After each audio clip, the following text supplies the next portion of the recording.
Hey everybody, welcome to another video, and today we're going to be talking about Volta, particularly this big run that they've had over the past couple weeks here.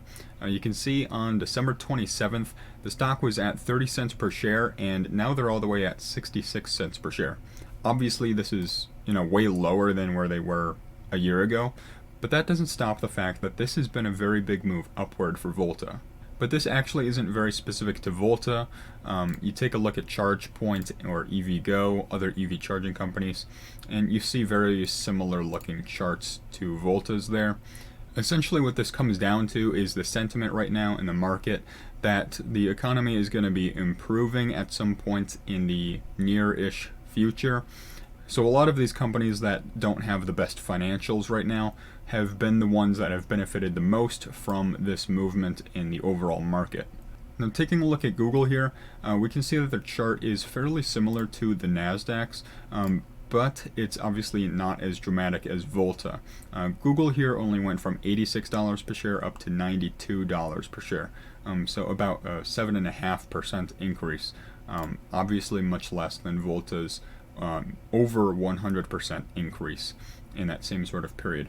So this comes back to that idea that these companies that are more sensitive to these changes in the economy are the ones whose stocks end up, moving the most, whether it's up or down. And you can see that very clearly here with Volta and Google. A similar pattern, but, moving up and down at very drastically different percentages here. Google has some pretty solid financials right now, and they aren't at risk of bankruptcy, so this is why the stock doesn't really move too dramatically in response to some of these, the sentiments in the market right now. Whereas something like Volta or ChargePoint, for example, these companies move much more. Now, what does this mean for Volta itself? Well, the market cap is kind of a factor here at the moment, because one of the things Volta has been thinking of doing to raise funding is diluting their shares. Obviously, if you take a look at their balance sheet, you can see that they currently only have $15.6 million worth of cash, which is really not much at all, compared to sort of their operating expenses that they have. Just their selling, general, and administrative expenses alone for the third quarter there last year was at $40 million. So to only have $15 million of cash remaining as of September 30th, 2022, who knows what it's at right now. But to only have that much left, Volta has been desperately needing to raise funds. So issuing new shares is something that Volta's management has been looking at very closely. Now, with their market cap being higher than where it was a couple weeks ago, Volta is in a better position to issue new shares at the moment.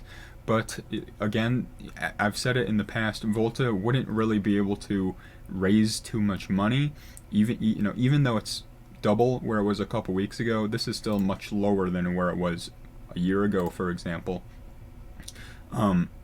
They just wouldn't be able to raise too much money because, the market cap is only $115 million.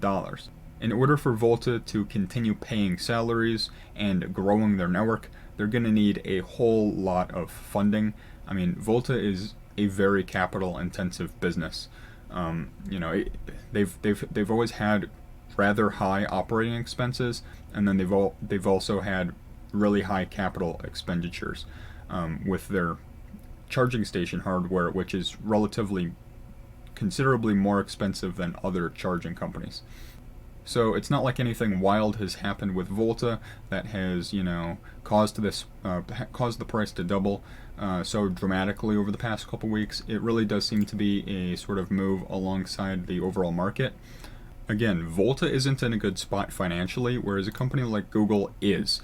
So this is why Volta is moving so much more dramatically than somebody like Google. If there's the possibility that funding is going to be a lot more, difficult or easy to come across, then that's going to be much more meaningful news to a company like Volta who, desperately needs funding at the moment. So that's what's going on with Volta at the moment, and I'll see all of you in the next video.